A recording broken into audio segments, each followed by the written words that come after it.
guys. Happy Sunday. Sunday before Christmas.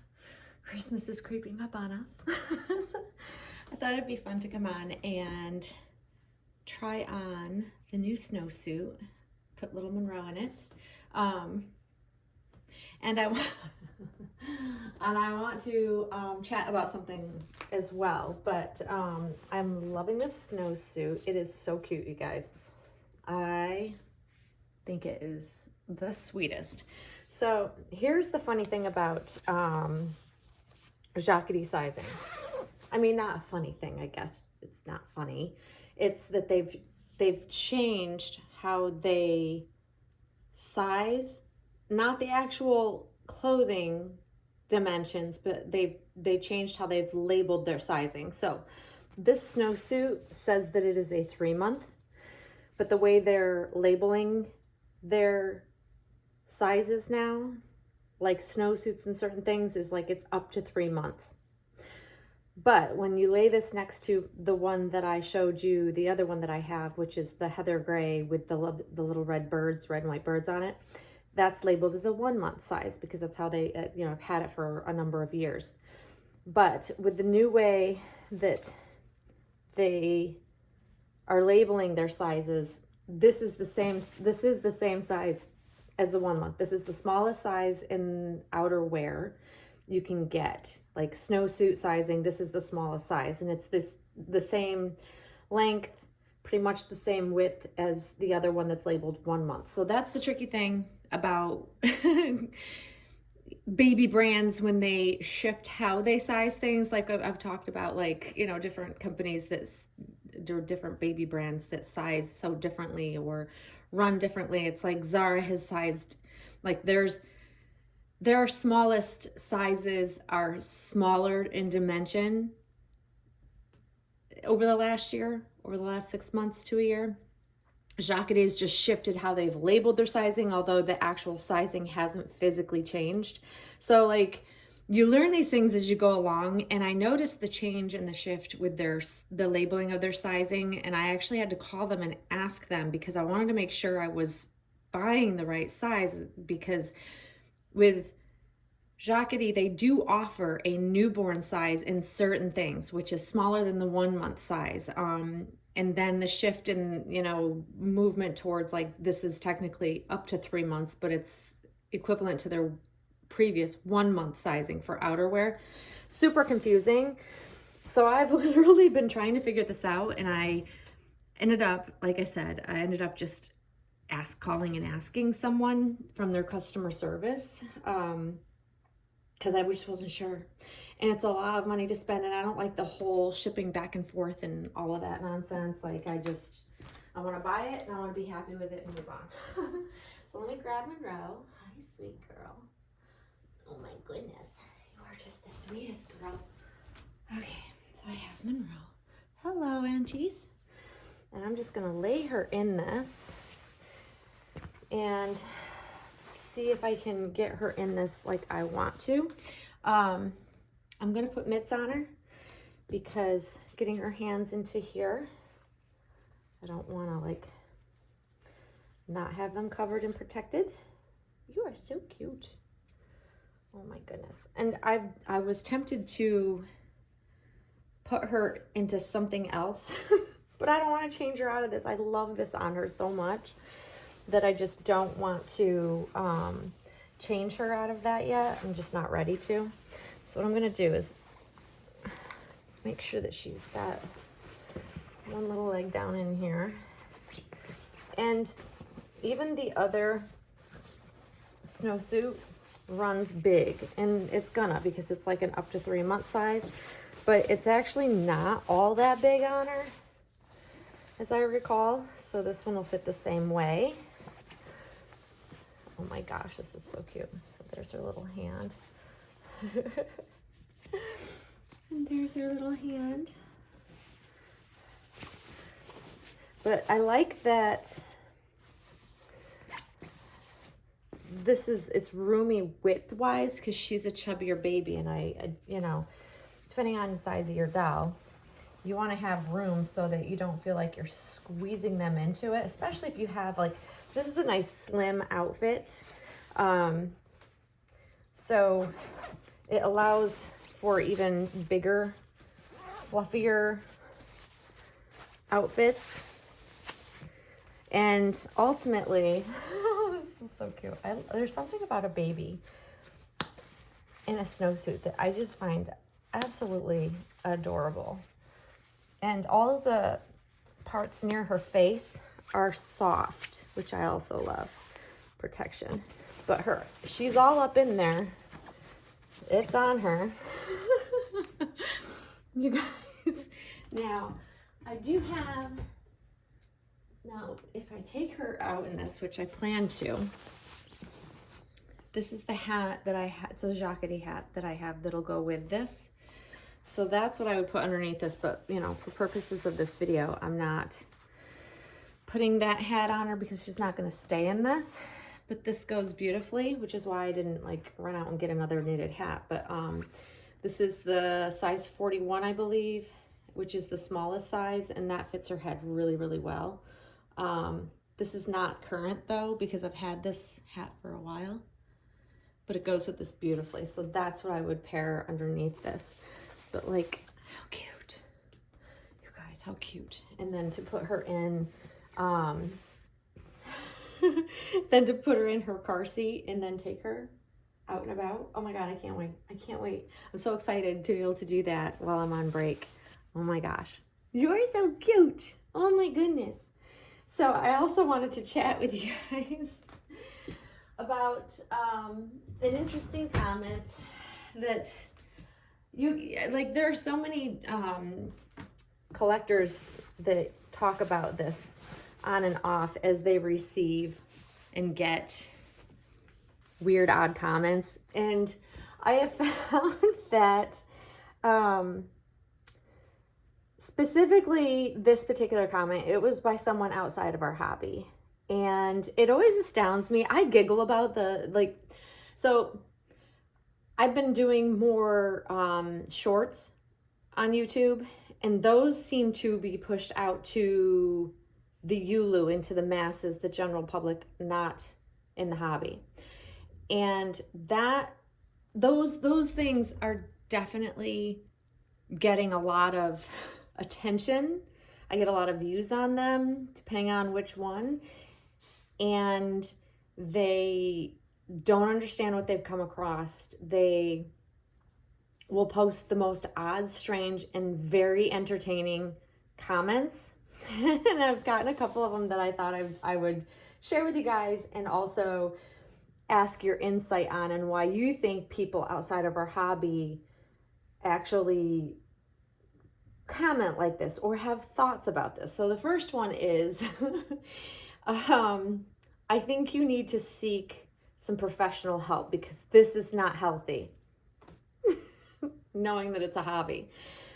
It baffles me. I laugh about it, but deep down I'm kind of like quite baffled to why anybody out there would view our hobby as something odd, strange. Like, I get that, you know, they're eerie and, you know, super realistic, and, you know, people seem to be bothered by that, the uncanny valley effect, yada, yada, yada, right? So ultimately, even though I find it entertaining, I still can't wrap my head around where anybody out there outside the hobby would think someone would need to seek professional help because they collect realistic dolls. That's the part that, like, you can think it's strange, you can think it's odd, you can be uncomfortable with it, you can have your feelings, but to tell someone they need to seek professional help because you collect a beautiful piece of artwork that is the epitome of a living baby. It's beautiful, adorable, all the things. I just don't know why people's brains go there. To me, that's very extreme as a reaction, no matter how you feel about the hobby or how you feel about the dolls when you look at them. I can't quite wrap my head around why people are bothered to that level. And I know that a lot of us get these odd, you know, comments and feedback on our videos and things like that. And I just find it very interesting that such an extreme, you know, oh, you need to seek help. Like, Nope, I seek all the help I need. And in fact, these dolls keep me quite relaxed and quite sane in my otherwise very stressful life at times. So I think it's the lack of understanding. It's shocking. People don't understand the draw. And honestly, people that are newer into the hobby will say perhaps that the first time they saw one of these reborn dolls, that they too were mystified, uncomfortable, intrigued, all of those things that eventually led them to want to become a collector themselves. So I think we all start off with that, ooh, like even I remember the first time I saw what was considered a reborn doll, and I was intrigued immediately. I was never like uncomfortable. I was never like, I didn't feel weird about it. I was just super interested in finding out more about it. And because I love babies, I was just like all about it. And I've collected dolls all my life. So it was just like a perfect natural evolution for me to move on to super ultra realistic dolls to collect. So I just never had that weird, uncomfortable feeling that some people definitely have experienced, when they've discovered the hobby. But yeah, even to those that are uncomfortable, it's still a very huge leap to tell someone that they think they should get some professional help because they collect dolls like this. The other comment that I thought was really interesting, and share your feedback if you're willing to share your feedback of why you think people are so extreme. And you don't have to mention the uncanny valley effect. I get that. But even aside from that, I think it's extreme because I've had a lot of people come into my house and I've shown them and they've seen some of my dolls and they had that uncanny valley effect, but they weren't that extreme. Like, oh, you got a screw loose. You need to go get help. None of them were ever like that. They were very open to it and just shared with me that it's like, wow, that's kind of strange. It should breathe, all those things, but never have they judged in a way that thought I needed, professional help. I don't think professional help has anything to do with this. So share your thoughts though, if you want to, or experiences that you've had with people, that you've encountered, or people that have seen your dolls and things like that. And I'm always curious to hear other people's experiences.